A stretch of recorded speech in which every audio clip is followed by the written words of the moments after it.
In loneliness, the lonely one eats himself. In a crowd, the many eat him. Now choose. In our hyper-connected world, being alone is often equated with being lonely. Loneliness is painted as evil, bad, and a lonely person is often perceived as a failure.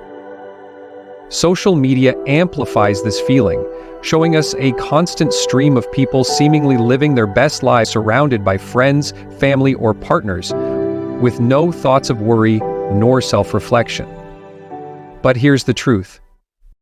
Loneliness is a universal part of being human. It's okay to be lonely. The key is how we respond to it. When we're alone, we're left with ourselves. No distractions, no one to impress. It's in these quiet moments that we can truly reflect. Loneliness forces us to confront our deep and painful thoughts, emotions, and even fears. Think of it as a mirror. It shows you who you really are, without the noise of external influences. This self-awareness is the first step toward personal growth. Something that a superficial person cannot achieve, since their biggest worry is when is the next hangout or the next fun party to attend, ignoring the chaos inside their minds and thriving for an external one. All you see are people living what seems to be the best moments of their lives. But what you don't know is that it might all be an act. Remember when you tried socializing with new people at university or a volunteer center? At first, they seemed cool, like they had it all figured out. But then the conversations drifted to useless gossip or fleeting TikTok trends you couldn't relate to. You tried to engage, to understand what made these topics so entertaining for them. Maybe if I say this, they'll laugh. Maybe if I bring up something similar, they'll include me more. But when you finally jumped into the conversation, you were met with silence and awkward stares from every corner of the room. You walked away, back to your familiar lonely state, reminded why you chose this path in the first place. Later, you went home, grabbed your phone, you scrolled endlessly and searched for something or someone you could genuinely connect with. But nothing online felt real. That's when it hit you. To truly fit in, you'd have to mask your authentic self, just like those who seemed so happy on social media. But isn't that the opposite of what genuine human connections are supposed to be? How are we feeling more disconnected despite living in the most connected era in human history? Franz Kafka's words came to mind. I was ashamed of myself when I realized life was a costume party and I attended with my real face. It struck a chord. He seemed to be the only one who understood your complex way of thinking. Yet, you felt a pang of sadness. Kafka didn't have the vastness of the internet to find like-minded souls. His world was limited to what was physically around him, while you have the privilege of both an offline and online world. Even so, it's easy to feel just as misunderstood. Every human being craves connection. It's an instinct as old as time. Yet, in today's world, that desire often comes with a price. Sacrificing authenticity for acceptance. On one hand, there's the deep yearning to belong. You want to laugh along with the group, to be part of the in-jokes and to feel the warmth of shared experiences. The need to be understood, to feel seen, is a powerful driver. It's why you tried to jump into that conversation about trends you didn't care for, because being part of something, even briefly, felt better than being an outsider. But on the other hand, every attempt to conform feels like a betrayal of your true self.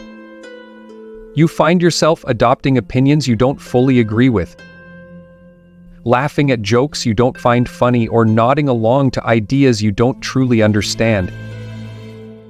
It's exhausting. Every time you try to wear the mask, it feels heavier, suffocating even. The conflict arises because being yourself, fully, unapologetically, is terrifying. What if the real you is met with rejection? What if your unique quirks and perspectives alienate you further? It's easier in some ways to play along, to blend in, to avoid the risk of being labeled different. But the cost of fitting in can be steep. Over time, you might lose sight of who you are. Your passions, values, and unique perspective may fade under the pressure of adapting to others' expectations. You start living for external validation rather than finding fulfillment in your own truth. Ultimately, the question becomes, is it better to be lonely and authentic, or connected and counterfeit? The answer isn't always simple.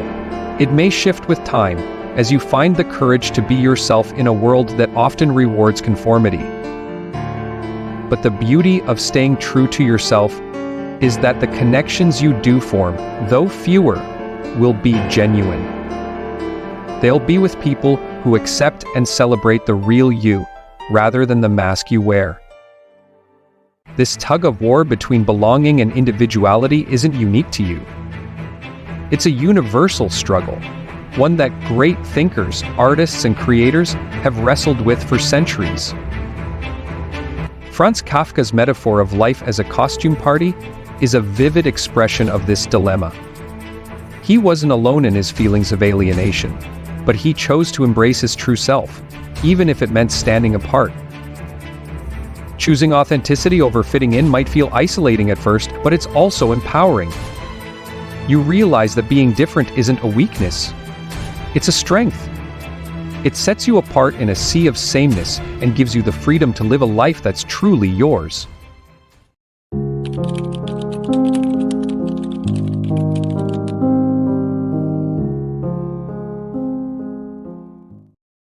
But for some, the journey toward finding connection and staying authentic is complicated further by the environment they grow up in. Strict parenting, though often rooted in love and a desire to protect, can unintentionally create barriers to forming relationships and expressing oneself freely. Kafka's metaphor about attending life's costume party with your real face takes on new meaning here. It's not just about the masks society expects you to wear, it's about the ones you were taught to put on at home. Breaking free from that requires courage and patience, but it's also an act of reclaiming your life. Parents who enforce rigid rules about socializing, personal expression, or even hobbies can leave a child feeling isolated, not just from their peers, but also from themselves. You might remember a time when you were excited to join a school event or hang out with friends, only to be met with disapproval or restrictions at home. The message, whether intentional or not, can feel like, "You don't know what's best for you, we do." Over time, this kind of environment can stifle the development of social skills and self-confidence. It's hard to connect with others when you've spent years second-guessing your own choices, or when you haven't had the chance to explore who you are outside of the rules. You might find yourself withdrawing, not because you want to be alone, but because stepping into the world feels unfamiliar, overwhelming, or even forbidden. The effects can ripple into adulthood, where that fear of judgment or failure to fit in becomes amplified. You start to feel like you're speaking a different language, not just with peers, but even with yourself. After all, how can you truly connect with others if you've never been allowed to connect with who you are? Reclaiming your sense of self and overcoming this type of loneliness starts with understanding where these feelings come from. It's not your fault that you've internalized certain fears or behaviors. It's the result of years of conditioning. But while the past can shape you, it doesn't have to define you. Start by taking small steps to trust yourself. Try new activities or revisit hobbies that were once off limits. Every time you allow yourself to explore without fear of judgment, you're reconnecting with the person you were meant to be. Instead of seeing your time alone as a burden, view it as an opportunity to nurture your inner world. Read, create, and explore ideas that resonate with you. This not only helps you grow, but also makes future relationships more meaningful because you'll bring your full self to the table. In Thus Spoke Zarathustra, Nietzsche writes, "One must still have chaos in oneself to be able to give birth to a dancing star." This idea reflects Nietzsche's belief that solitude allows individuals to detach from societal expectations, delve deep into their inner world, and access the originality necessary for profound creative expression. Explore things that make you happy just for you. Pick up a book you've been meaning to read, learn a skill you've always been curious about, or simply take a walk and notice the world around you. These small acts remind you that your life can be full, even without others constantly by your side. And here's the beautiful thing. When you learn to be self-sufficient, relationships start to feel less like a need and more like a gift. You won't seek connection out of fear of being alone. You'll seek it because you have so much love, wisdom, and joy to share. As I close this video, I want you to remember, being alone doesn't mean you're broken. And solitude isn't a punishment. It's a chance to become your own best friend. The world might tell you that you need to fit in, to change, to mask who you are to feel connected. But the truth is, the strongest connections begin with a strong sense of self. In fact, you should be lonely. So, embrace the quiet moments. Use them to grow, to learn, and to find peace within yourself. Because when you do, you'll discover something incredible. Solitude isn't lonely, it's liberating. Thank you for watching. If this message resonated with you, please remember to like, share, and subscribe. Your support means the world and helps this channel grow into something bigger, a community where we can all uplift and inspire each other. Together, we're building a family of like-minded people who value growth, authenticity, and connection. As always, take care of yourself, nurture your inner world, and know that you are worth it.